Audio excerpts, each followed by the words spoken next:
Claro, que no me veig i no sé si entro o no entro.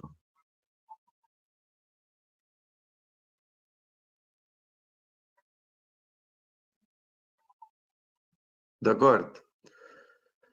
Muy bien, buenos días a todos los presentes. Tengáis todos un feliz sábado.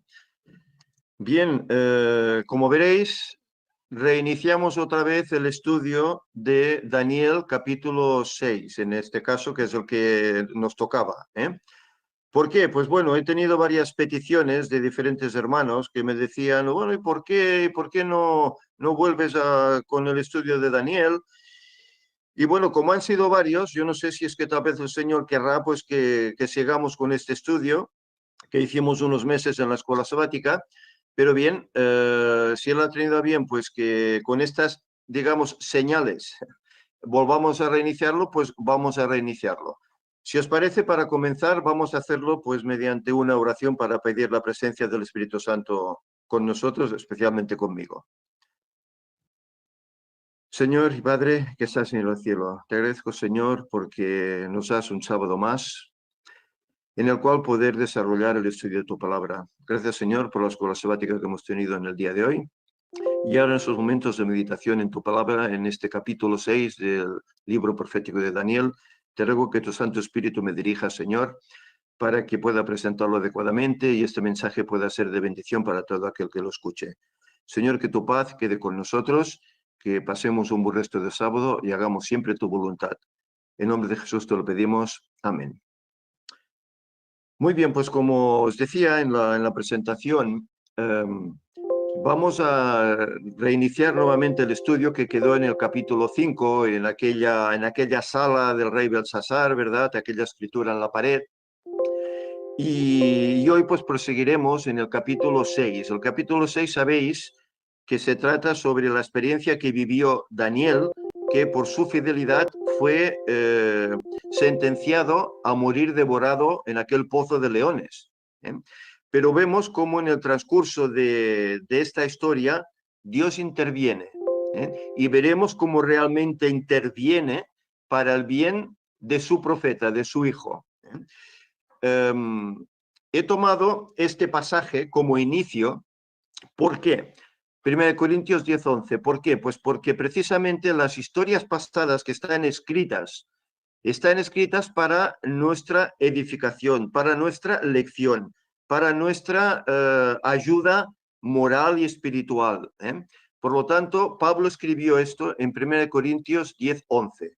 Y estas cosas les acontecieron como ejemplo y están escritas para amonestarnos a nosotros, a quienes han alcanzado los fines de los siglos. Es decir, que esta historia que parece que es algo personal, únicamente algo que le sucedió a Daniel y punto, no solo es eso, sino que tiene su reflejo en la actualidad y en un futuro muy cercano. Por eso vamos a dar otro enfoque a lo que es siempre el estudio que se ha hecho de este capítulo. Vamos a darle otro enfoque pasándolo a la actualidad y a un futuro, como decimos, cercano. Daniel en el foso de los leones nos enseña acerca de las promesas y la fidelidad de Dios, inclusive al sentir que todo está perdido. En la historia veremos cómo Daniel permanece en obediencia, a pesar de la gravedad. Además, es una lección y ejemplo para aquellos que, por ser fieles a los requerimientos de Dios, han sufrido, sufren o sufrirán persecución o martirio, y como teniendo la esperanza en Cristo, soportarán la prueba con gozo. Es decir, que por eso decimos que es un reflejo para hoy, para el presente, y también para un futuro que se nos está acercando ya muy de veras. En poco tiempo vamos a padecer una persecución, vamos a padecer unos conflictos por ser fieles al Señor, como lo fue Daniel en su momento. Vamos a iniciar pues la lectura por diferentes versículos e iremos comentando el pasaje de Daniel capítulo 6. Dice así, versículo 1.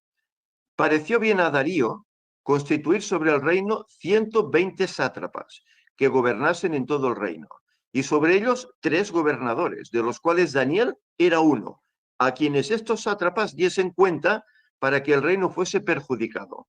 Pero Daniel mismo era superior a estos sátrapas y gobernadores, porque había en él un espíritu superior, y el rey pensó en ponerlo sobre todo el reino. Fijémonos aquí el prestigio que ante el rey tenía Daniel por sobre 120 sátrapas. Sátrapa, según la historia, nos dice que es un gobernador de una provincia de la antigua Persia. Es decir, no es una mala palabra, parece sátrapa aquí en España, pues parecería como un insulto, pero no es así, sino que significa que es un gobernador de una provincia de la antigua Persia. Bueno, aquí se me ha cortado un poco esta ilustración. Los 120 sátrapas gobernaban en 120 provincias en las que se dividía el imperio. Posteriormente, Asuero, que luego se le llamó también Jerjes, las aumentó a 127. Esto lo encontramos en el libro de Esther. Aumentó un poquito el imperio. Los 3 gobernadores, de los cuales Daniel era uno, recibían informes de esos 120 sátrapas, pero Daniel mismo era superior a los 120 y a los otros 2, y el rey confiaba especialmente en él por su dedicación, por su servicio y por su servicio concienzudo y por su fidelidad. Es que me ha quedado un poco desvirtuado esto. Bien, intentaremos no fallar en la lectura. Ya Nabucodonosor especificó que Daniel poseía un espíritu superior de los dioses santos, y así lo notó también la reina madre ante Belsasar, que vimos en el capítulo 5. Ese espíritu se había manifestado no solo en resolver enigmas y sueños, sino también en su escrupulosa integridad, lealtad al deber e integridad en palabras y hechos. Y yo aquí pregunto, ¿somos así nosotros? En nuestros respectivos quehaceres, en nuestros labaros, ante nuestro superior, ¿somos así? ¿Nos ven como era Daniel? Escrupulosos, abnegados, dedicados al empeño a hacer bien nuestro trabajo. ¿Nos vemos así o nos ven así los demás? Bueno, es algo para meditar.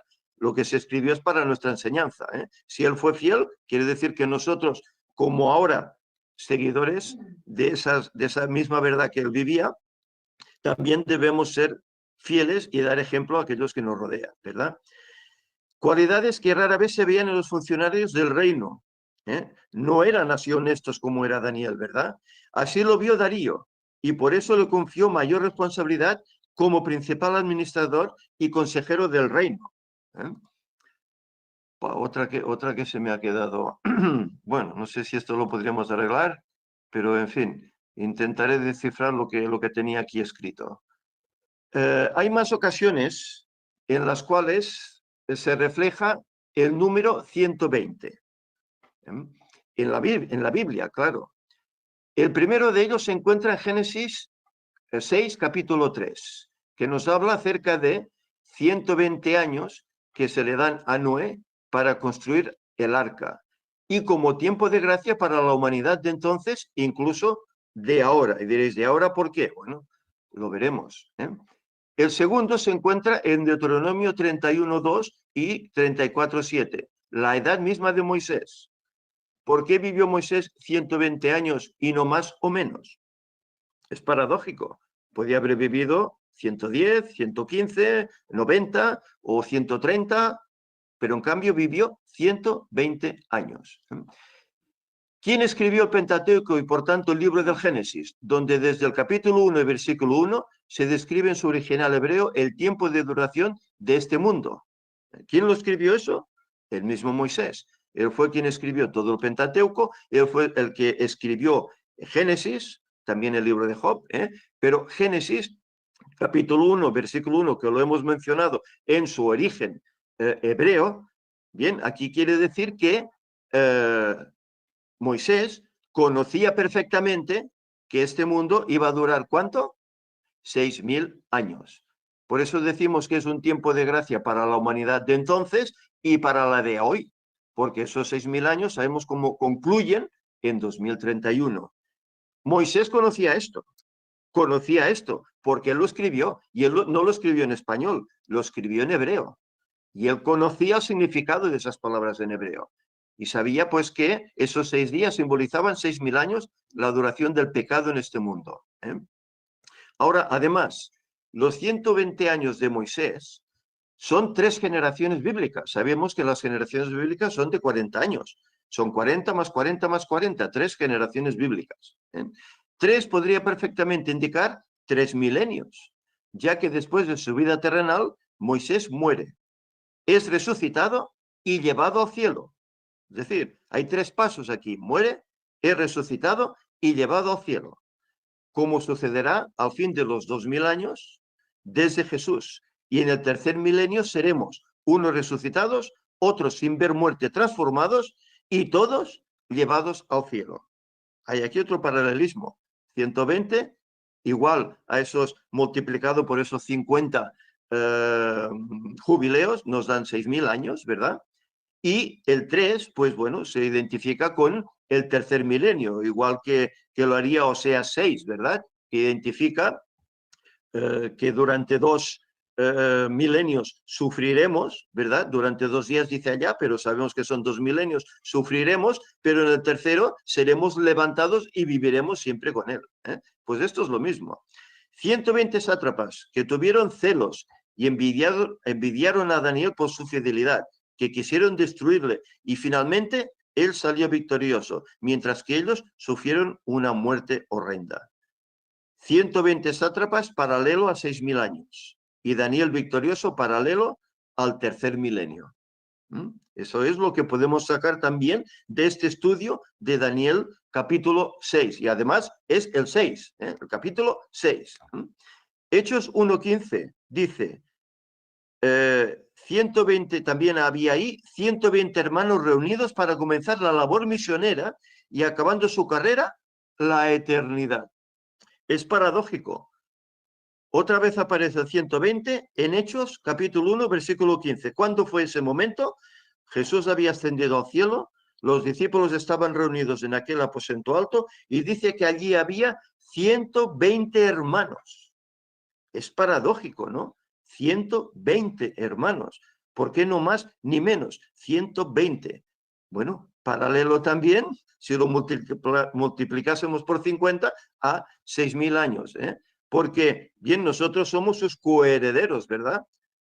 Los que seguimos con ese ministerio, pero sabemos que cuando ese ministerio se termine, cuando el Evangelio sea predicado en todo el mundo, ¿qué sucederá? Vendrá el fin. ¿Y quién vendrá con ese fin? Cristo. Y luego que vendrá la eternidad. ¿Y cuándo será eso? Al fin de los 6.000 años. Vemos los paralelismos que hay con este capítulo y toda esta nueva enseñanza que el Señor está mostrando hoy, que muchos, desgraciadamente y tristemente, no quieren aceptar. Aquí vemos una ilustración de cómo podría ser Daniel, cómo aquellos sátrapas le miraban con queriendo decir quién es este, ¿no? Uno que vino es como esclavo y ahora se pone por encima de nosotros. Versículo 4 nos dice, entonces los gobernadores y sátrapas buscaban ocasión para acosar a Daniel en lo relacionado al reino, mas no podían hallar ocasión alguna o falta, porque él era fiel y ningún vicio ni falta fue hallado en él. Fijémonos. Por eso Daniel es un paralelismo de Cristo, es un sinónimo de Cristo, porque tiene mucho que ver, tanto él como Moisés, tiene mucho que ver con Cristo. No había tacha. Se dice que todo hombre es pecador en este mundo, ¿verdad? Él era pecador, desde luego, pero en él no había tacha, no había defecto, igual que le sucedió a José allá en Egipto también, ¿verdad? Entonces dijeron aquellos hombres, no hallaremos contra este Daniel ocasión alguna para acusarle si no la hallamos contra él en relación con la ley de su Dios. Fijémonos cómo el diablo es astuto y el diablo puso en la mente de estos hombres que buscasen la ley del Dios de Daniel para ir contra él, y acusarle y sacárselo de encima. Y veremos pues lo que idearon. El rey, al dar esos honores a Daniel, no tuvo en cuenta los celos que naturalmente surgirían en los demás gobernantes, que eran medos y persas como él, ya que Daniel era un cautivo judío llevado a la corte por los babilonios y ocupaba un cargo que consideraban era para ellos. Y en cambio, ellos que son persas no lo tienen y un esclavo lo posee. Aunque era de edad avanzada, probablemente de sobre 80 años, cuidó su salud con temperancia, dependiendo siempre del cuidado celestial. Así gozaba de mayor salud y vigor que otros hombres de su misma edad no tenían. Además, era íntegro y justo. Recordemos que en el capítulo 1, él y sus compañeros toman la decisión de no contaminarse con la porción de la comida del rey y que les diesen pues comida sana, comida vegetariana, legumbres, etcétera, ¿verdad? Y eso hizo que su mente estuviera más despierta que la de los otros. Incluso vemos en ese capítulo se menciona que al cabo de 10 días la mente de ellos era más lúcida que la de los otros jóvenes que tomaban la porción de la comida del rey. ¿Sabéis? Se hizo un estudio en Loma Linda, allí en California, en una comunidad adventista, comunidad de ancianos. Y sabéis, esos ancianos vivían más años, un promedio de más años de edad que los demás ancianos que no eran adventistas. Y ellos tenían un régimen pues sano, un régimen natural, vegetariano. Se hizo este estudio y realmente es así. Daniel le ocurrió lo mismo. Él tuvo pues unas vislumbres en su mente mejor que la de los otros. Por eso el rey lo pone en ese cargo, porque ve que es más apto que los demás, ¿verdad? Nunca le vieron participar en adoraciones a los dioses de ellos. Y el sábado nunca desarrollaba sus quehaceres del reino, sino que se retiraba para honrar a su Dios. Querían sacarlo de en medio y ocupar su lugar. Por eso idearon este plan contra él.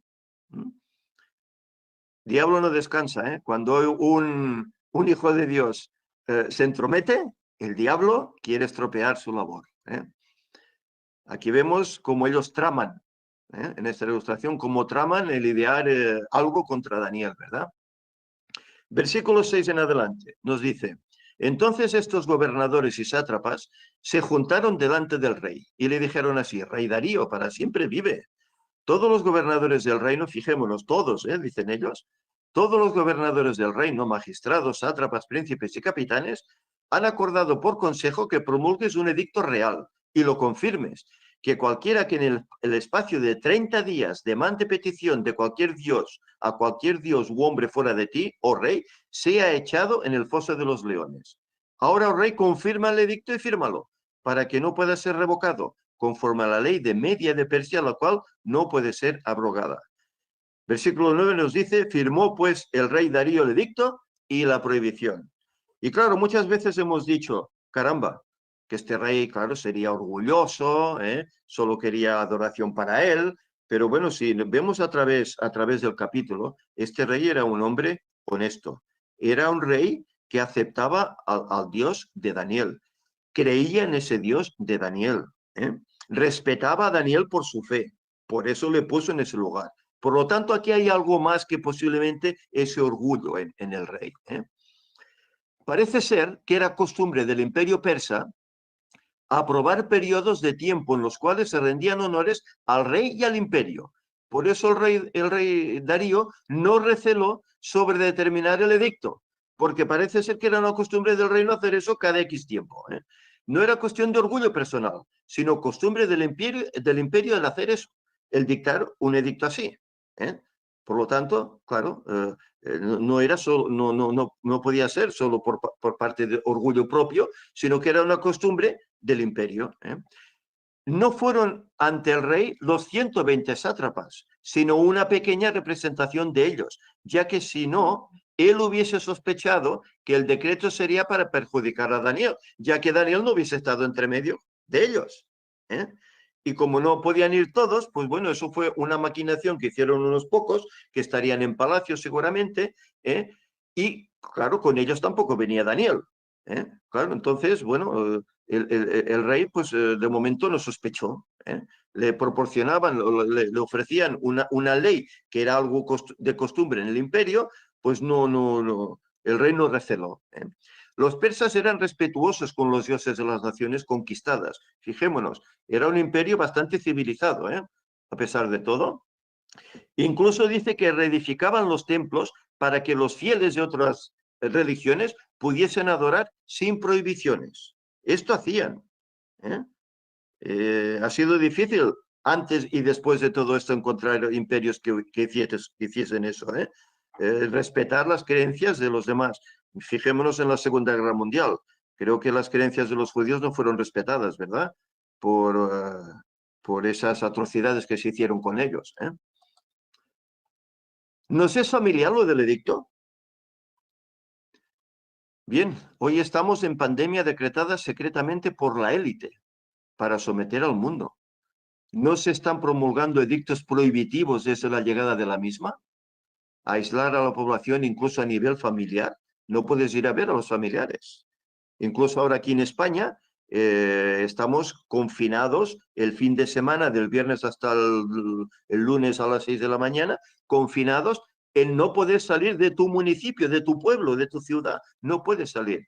Pero es aconsejable no visitar, e incluso lo prohibieron en días pasados, no visitar a familiares para que no haya contagios. Fijémonos. Aislar a la población incluso a nivel familiar. Llegarán en un futuro breves nuevos edictos para y contra el pueblo de Dios. Es decir, esto es un preámbulo. Aquello que le sucedió a Daniel, hoy ya lo estamos viendo que está volviendo a suceder. Por eso decía que las cosas que se escribieron antes para nuestra enseñanza se han escrito. Estos gobernadores y sátrapas simbolizaban a aquellos que se oponen al auténtico pueblo de Dios. Llámense gobernantes, llámense magnates de la tierra, como dice Apocalipsis, ¿verdad? Llámense Vaticano o llámense supuestos hermanos adventistas, que se levantarán con edictos contrarios a los hijos de Dios. Sabemos que el mundo adventista está haciendo ecumenismo, que se está acercando a Roma. Y lógicamente, sin ellos ni pensarlo, en un futuro se decretarán como enemigos de los verdaderos hijos de Dios. Aquellos que realmente guardan el día del Señor, el sábado, no el domingo, que se dictaminará, y todos los mandamientos del Señor, y más o más tienen la auténtica fe de Jesús, incluyendo estas verdades presentes de hoy. Verdades que son para que el mundo despierte, para que el adventista despierte y para que salga de ese letargo, de ese letargo sumido en las iglesias que se limitan a un rito, etcétera, y no van más allá, no indagan en los estudios de escuela sabática, en los sermones online, etcétera. Es para eso, para que despierten estas verdades. Pues ellos se levantarán también contra esto, como están haciendo hoy.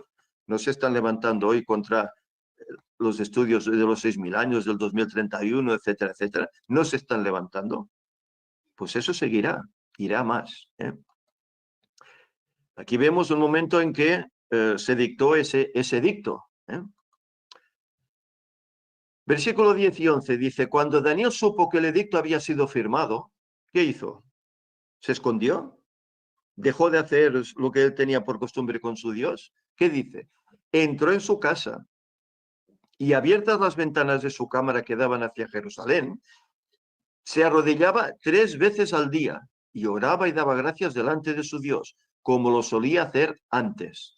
Entonces se juntaron aquellos hombres y hallaron a Daniel orando y rogando en presencia de su Dios. Lo vieron a la mañana, lo vieron al mediodía, lo vieron a la tarde. Es decir, él oraba 3 veces al día. La primera vez a la tercera hora, que era a las 9 de la mañana. La segunda vez a la sexta hora, a las 12 del mediodía. Y la tercera vez lo veían orando a la 9ª hora, que era a las 3 de la tarde. Hora del sacrificio vespertino. Hora en que murió ¿quién? El Cordero Celestial, Cristo. Es decir, él usaba las horas de los sacrificios para ponerse en comunión con el Señor. Ya que él allá no podía hacer esos sacrificios, por lo menos oraba al Señor. Y supongo pues que le pediría sabiduría para sus labores en el reino, fortaleza para en su fe, cosas así supongo que es lo que pediría él, ¿verdad? Y que pudiese ser un ejemplo para aquellos que lo rodeaban. 1 Corintios 5:18 dice, dad gracias en todo, porque esta es la voluntad de Dios para con vosotros en Cristo Jesús. Y Efesios 5:20 dice, dando siempre gracias por todo al Dios y Padre en el nombre de nuestro Señor Jesucristo. Dad gracias en todo. Fijémonos lo que dicen estos dos pasajes. Yo aquí pregunto, a pesar de que las cosas vayan mal, ¿debemos dar gracias? Es paradójico, ¿verdad? A ver, uno da gracias pues cuando todo va bien, cuando siente que el Señor lo bendice, cuando siente que, bueno, las cosas funcionan bien, tiene paz, etcétera. Pero cuando las cosas van mal, ¿somos capaces de dar gracias a Dios? Eso es más difícil, ¿verdad? Pero veremos cómo él daba gracias incluso por las cosas negativas. Gálatas 5:22-23 dice, mas el fruto del Espíritu es amor, gozo, paz, paciencia, benignidad, bondad, fe, mansedumbre, templanza. Contra tales cosas no hay ley. ¿Y esas cualidades que las tenemos que tener cuando todo marcha bien? ¿O las debemos conservar cuando las cosas se nos tuercen? Daniel significa Dios es juez. Y fijémonos, lo ven ahora, 9 es el número del juicio, ¿verdad? Los perversos serán juzgados. Ellos sin saberlo, condenando a Daniel en esas horas, sobre todo la novena, estaban levantando un juicio contra ellos mismos. ¿Qué harán las pruebas por nosotros? Vamos a leer un pasaje, que aquí no lo he anotado, pero Pedro habla acerca de esto. Primera de Pedro, capítulo 4, versículos del 12 al 19. Dice, amados, no os sorprendáis del fuego de prueba que os ha sobrevenido, como si alguna cosa extraña os aconteciese, sino gozaos por cuanto sois participantes de los padecimientos de Cristo. Gozaos, fijaos, para que también en la revelación de su gloria os gocéis con gran alegría. Si sois vituperados por el nombre de Cristo, sois bienaventurados, porque el glorioso Espíritu de Dios reposa sobre vosotros. Ciertamente, de parte de ellos, Él es blasfemado, pero por vosotros es glorificado. Así que ninguno de vosotros padezca como homicida, ladrón o malhechor, o por entremeterse en lo ajeno. Pero si alguno padece como cristiano, no se avergüence, sino glorifica a Dios por ello, porque es tiempo de que el juicio comience por la casa de Dios. Y si primero comienza por nosotros, ¿cuál será el fin de aquellos que no obedecen al Evangelio? El Evangelio de Dios. Sabemos que el juicio comienza por los que van a ser salvos, que ahora se está desarrollando desde 1844, pero los que padecerán el juicio en el milenio, esos ya no serán salvos, esos ya tendrán su sentencia determinada, ¿verdad? Y dice el versículo 18, si el justo con dificultad se salva, ¿en dónde aparecerá el impío y el pecador? Desde luego, ya no habrá opción para ellos, ¿eh? De modo que los que padecen según la voluntad de Dios encomienden sus almas al fiel Creador y hagan el bien. Es decir, ¿para qué entonces son las pruebas? Según lo que dice aquí Pedro, el fuego de la prueba. Yo estoy tomando la versión de Reina Valera de 1960. Hay otras versiones que hablan de hogueras, ¿verdad? Bien, pues es simplemente para moldear un carácter idóneo para el cielo. Antes lo hablábamos en la escuela sabática. Necesitamos un carácter santo, idóneo, una educación adecuada, idónea para estar ¿dónde? En la presencia de Dios. Por eso el Señor permite las pruebas. Y a través de las edades, todos los santos han sufrido penalidades, pero no han desmayado. Han incluso dado su vida confiando en que lo hacían por Cristo, no por haber robado, no, por Cristo, compartiendo el mensaje, la verdad, la esperanza para con otros, y sabiendo que su corona estaba ya ganada en la resurrección que muy pronto se va a realizar. Y vemos una ilustración de cómo Daniel oraba y esos sátrapas le vigilaban para dar luego cuentas al rey de la infidelidad, entre comillas, del profeta, de Daniel. Versículos 12 al 15 dice, fueron luego ante el rey y le hablaron del edicto real. ¿No has confirmado edicto que cualquiera que en el espacio de 30 días pida a cualquier dios u hombre fuera de ti, oh rey, sea echado en el foso de los leones? Respondió el rey diciendo, verdad es, conforme a la ley de Media de Persia, la cual no puede ser abrogada. Entonces respondieron y dijeron delante del rey, Daniel, que es de los hijos de los cautivos de Judá, te lo recalcamos bien, no te respeta a ti, oh rey, ni acata el edicto que confirmaste, sino que 3 veces al día hace su petición. ¿Y qué pasa? Cuando el rey oyó el asunto, le pesó en gran manera y resolvió librar a Daniel, y hasta la puesta del sol trabajó para librarle. Pobre hombre, pobre hombre. Se dio cuenta de la celada en la que le metieron. Pero aquellos hombres rodearon al rey y le dijeron, sepas, oh rey, que es ley de Media y de Persia, que ningún edicto u ordenanza que el rey confirme puede ser abrogado. Pobre rey y pobre Daniel que está sentenciado a una pena que siendo inocente tiene que padecer por un edicto, por un edicto. Y recordemos que estamos en edictos hoy en día y que habrá más edictos contra el pueblo de Dios. Entonces el monarca vio claramente la celada que se le había tendido, pero la ley no se podía eliminar. Se dio cuenta que no podía fiarse de los sátrapas por no ser honestos. Buscó la manera de librar a Daniel, pero humanamente no la había. La ley del imperio era tajante, no se podía revocar una ley.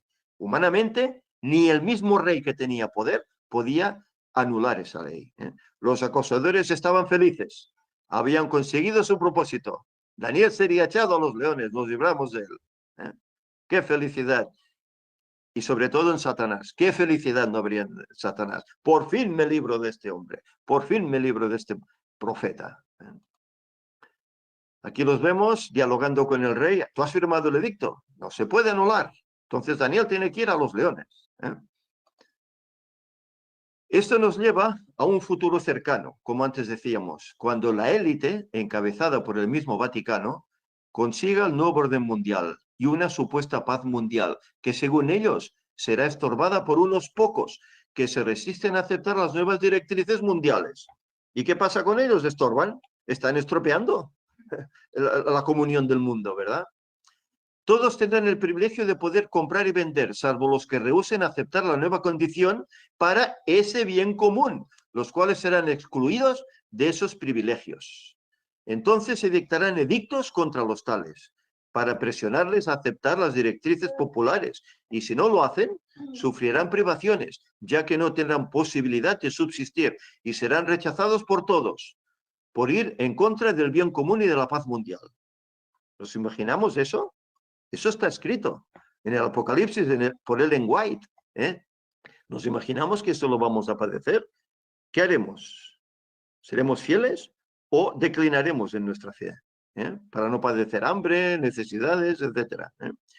¿Qué haremos entonces? ¿Claudicaremos para que nos vaya bien o seremos fieles como Daniel, teniendo la confianza firme en el Señor y aunque muramos, saber que hemos obtenido la corona de vida? ¿Qué haremos? No serán anulados los edictos contra el pueblo de Dios. Debemos vivir por fe en las promesas del Señor. No tendrán compasión de nosotros, de aquellos que sean fieles a Dios. No habrá compasión, como no la hubo en la Edad Media. Y por eso eran torturados y masacrados y muertos aquellos que se levantaban contra las directrices católicas.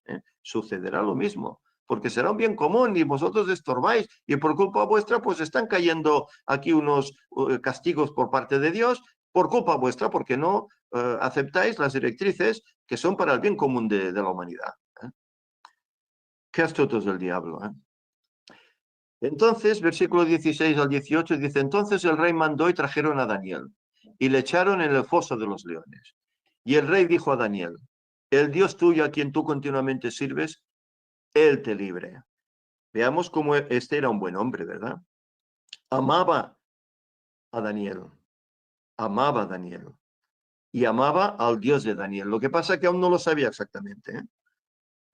Fue traída una piedra y puesta sobre la puerta del foso, la cual selló el rey con su anillo, con el anillo de sus príncipes, para que el acuerdo acerca de Daniel no se alterase, ¿eh? Para que la ley siguiese adelante, ¿verdad? Luego el rey se fue a su palacio y se acostó ayuno. Ni instrumentos de música fueron traídos delante de él, y se le fue el sueño. Esto denota la preocupación que tenía por Daniel. Él sabía que había sido arrojado a los leones. Lo más probable es que fuera despedazado, que no quedase de él ni los vestidos, ¿eh? Y por eso se acostó, pero no pudo dormir ni comió nada, pensando, ¿qué será de Daniel? ¿Eh? En la tumba de Jesús también se colocó una piedra sellada, ¿nos acordamos? Y hubo un ángel que bajó del cielo, ese ángel Gabriel, ¿verdad? Y rompió ese sello y abrió esa tumba, ¿eh? El sello de esa tumba, por así decir, de Daniel, también fue abierto por el mismo rey cuando ya pasó la noche, ¿eh? Así que al final del día el rey dio la orden que trajeran y arrojaran a Daniel en el foso de los leones. Pero cuando los guardias escoltaron a Daniel hasta su muerte, se sorprendieron de la tranquilidad que irradiaba Daniel, a diferencia de otros condenados. Daniel no intentó escapar. Se quedaron perplejos. Este hombre está sentenciado a muerte, a ser devorado vivo por los leones, y irradia una serenidad que ningún preso condenado podía irradiar, sino que blasfemaban y querían oír y pegaban y golpeaban. En cambio, Daniel deja hacer, deja hacer, ¿eh? Dice que algunos de los guardias incluso notaron que él parecía sonreír mientras oraba suavemente a su Dios. Y cuando llegaron a la entrada del foso de los leones, se podía oír los rugidos de las hambrientas bestias. Aún así, Daniel no se resistió, porque la presencia de Dios estaba sobre él. Él tenía confianza ciega y plena en Dios. Y si tenía que morir, como dijeron sus compañeros en el horno de fuego, moriré. Pero yo no voy a abandonar mi confianza en Dios.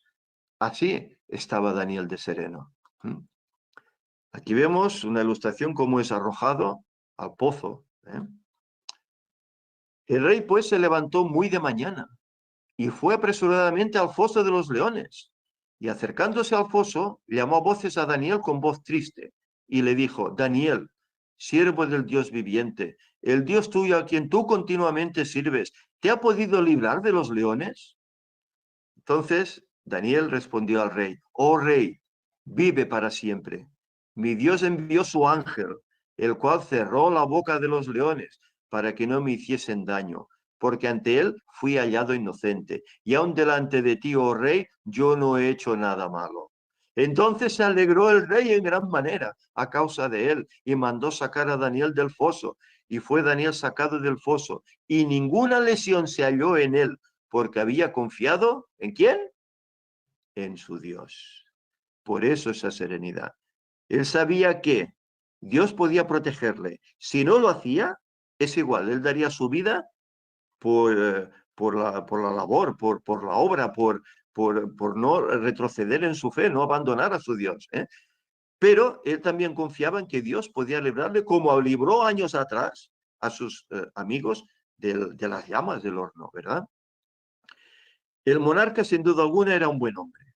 No durmió en toda la noche pensando en el engaño al que fue expuesto y cuya víctima era Daniel, y que ahora estaba en las manos del Dios al cual Daniel rendía obediencia, y esperaba que le librase de morir devorado por esas fieras. Por eso muy de mañana corrió hasta el pozo para comprobar que el Dios de Daniel lo había guardado. ¿Cuál fue su gozo al encontrarlo vivo?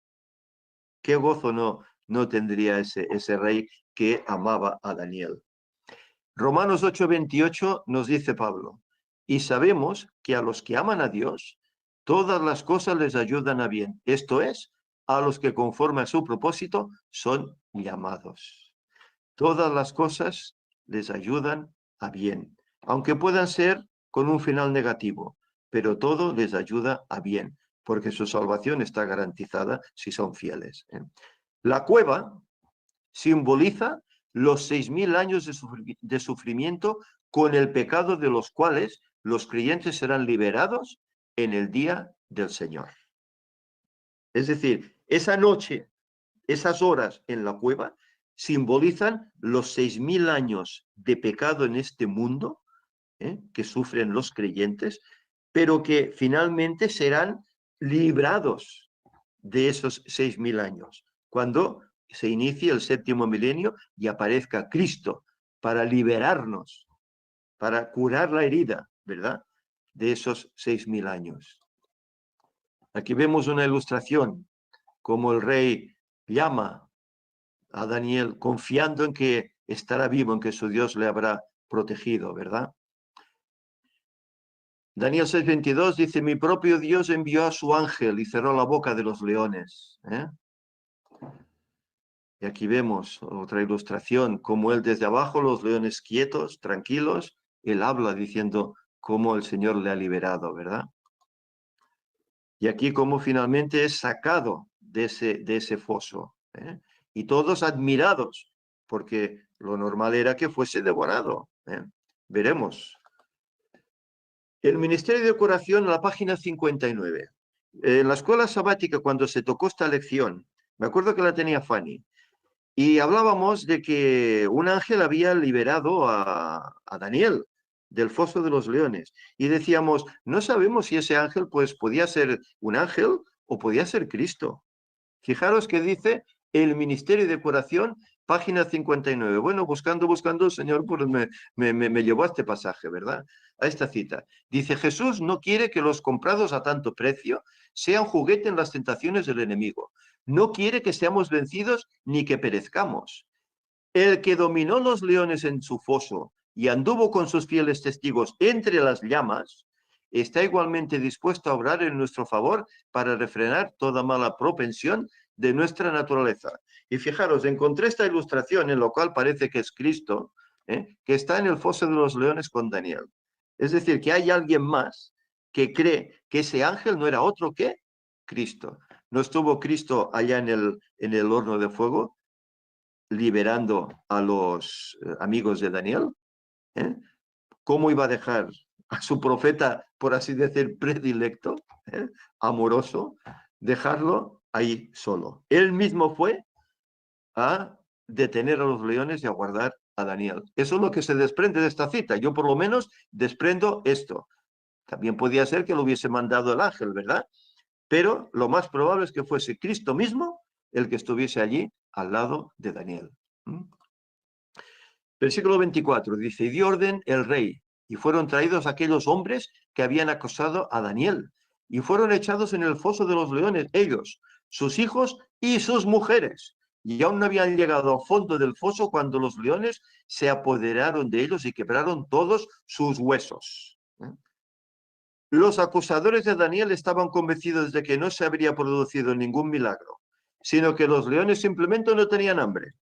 Eso es la conjetura que ellos llegaron. Quedó demostrado que Dios conservó la vida a Daniel por su fidelidad, pero a ellos no. Porque aún no habían caído al fondo, ya todos sus huesos fueron quebrantados. También tenemos que decir que no fueron echados los 120 sátrapas con sus familias. El pozo hubiese sido muy pequeño para todos, ¿verdad? Y los leones llegarían a un punto que ya no comerían más, saciados. Se echó pues a aquellos que fueron ante el rey a que hiciera ese edicto contra el pobre Daniel, a ellos y a sus familias. Pero sí que tenían hambre los leones. Fueron guardados milagrosamente de tomar bocado en el cuerpo de Daniel, ¿verdad? Pero sí que tenían hambre, porque cuando ellos fueron lanzados, no quedó un hueso sano de ellos, ¿verdad? Versículo 25 al 27, dice, entonces el rey Darío escribió a todos los pueblos, naciones y lenguas que habitan en toda la tierra, paz os sea multiplicada. De parte mía es puesta esta ordenanza, que en todo el dominio de mi reino todos teman y tiemblen ante la presencia del Dios de Daniel, porque él es el Dios viviente y permanece por todos los siglos, y su reino no será jamás destruido, y su dominio perdurará hasta el fin. Él salva y libra, y hace señales y maravillas en el cielo y en la tierra. Él ha librado a Daniel del poder de los leones. Tuvo que hacer otro edicto, el rey, para confirmar que Daniel era un hombre santo y que el Dios de Daniel era el Dios del cielo, era el único Dios, poderoso para incluso librar de los leones a un hijo suyo. No solo Nabucodonosor, el rey babilonio, se rindió ante Daniel y su Dios, sino que Darío, el rey persa, también lo hizo. Y los dos escribieron edictos parecidos, alabando a Dios y a sus siervos. Es paradójico, ¿verdad? El pueblo fiel de Dios no será librado. Recordemos esto.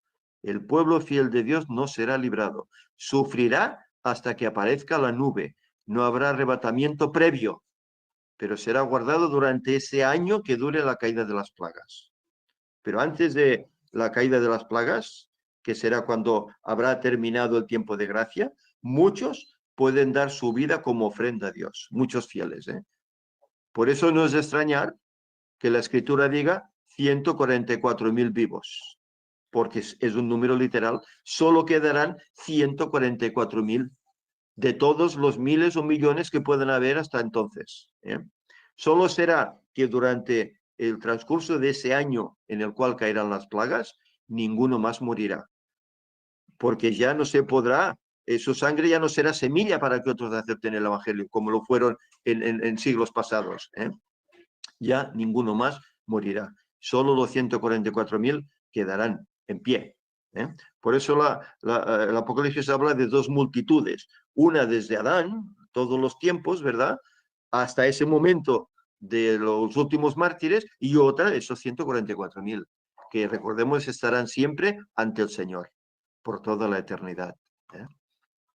Aquí vemos cómo el rey manda escribir y dar ese edicto de que solo hay un Dios, que es el Dios de Daniel, y que todos deben temerle, incluyendo él mismo. Y este Daniel prosperó durante el reinado de Darío, durante el reinado de Ciro el persa. Aún siguió adelante en su ministerio. No le desecharon, aún lo tuvieron al poder, porque confiaban plenamente en él y en su Dios. Aquí le vemos ya ante otros reyes, ¿verdad? Incluso como mismo Ciro. También tuvo entrevistas con él, ¿verdad? Y consejos con él. Y los salvos de todos los tiempos, desde Abel hasta los 144.000, prosperarán cuando Jesús vuelva por segunda vez a buscarlos. Y ya no habrá más persecución ni muerte. Se habrá acabado esta herida. Estos 6.000 años se habrán acabado. Por lo tanto, esta es la esperanza que nos queda. Esperar ese retorno de Cristo en 2031, en otoño, en la fiesta de tabernáculos, en un sábado seremos librados. Por lo tanto, nos damos cuenta cómo aquella historia que parecía simplemente particular para él solo, para Daniel, tiene ecos para el futuro, el presente y el futuro. Ecos que vivirán todos aquellos que sean fieles. Por eso es necesario recordar estas cosas. Recordemos que dejamos el estudio en el capítulo 5 y dijimos, bueno, vamos a dejarlo ahí colgado durante un tiempo, porque claro, hemos estudiado la escuela sabática, pero bueno, creo que en este estudio pues posiblemente hemos dicho alguna cosa nueva que en la escuela sabática no se dijo, y bueno, siempre hay elementos que sacar de la palabra de Dios. No todo está estudiado, no todo está sabido. Hay verdades aún que sacar de ella. Y creo que en los estudios posteriores, puesto que después de este ya viene el capítulo 7, donde vamos a ver aquellas bestias, aquel oso, aquel león, aquel oso, aquel leopardo, etcétera, ¿verdad? Pues bien, quiera el Señor que también podamos sacar verdades que seguro que aún están ahí por sacar, por ver, por estudiar, por comprender. Que el Señor nos ayude a ser fieles en lo bueno y en lo malo. Nos ayude a dar gracias en lo bueno y en lo malo. A poner nuestras manos, nuestra vida en Él, para que Él nos dirija, para que Él sea nuestro guía, nuestro piloto en este mundo. Y de esta forma salgamos victoriosos, hayamos vencido en nuestra carrera cristiana y podamos estar en pie, como en esta ilustración se presenta, a esos salvos, a esos redimidos que están en pie esperando a Cristo y al Padre viniendo en las nubes del cielo. Que el Señor pues nos ayude a todos. Vamos a terminar con una oración.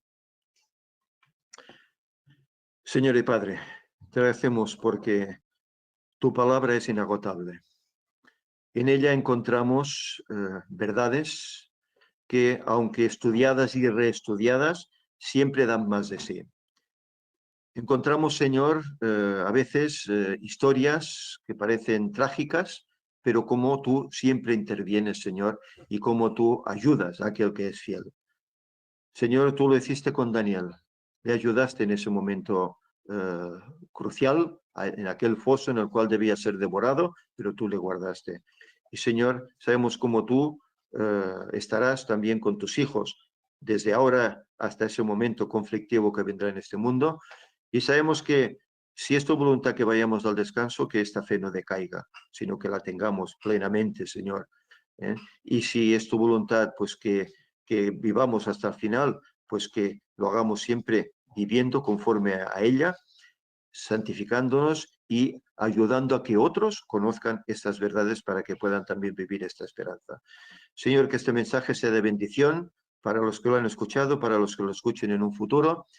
Bendícelo grandemente, Señor, y ayúdanos para que podamos ser siempre fieles y podamos ser instrumentos aún más en tus manos.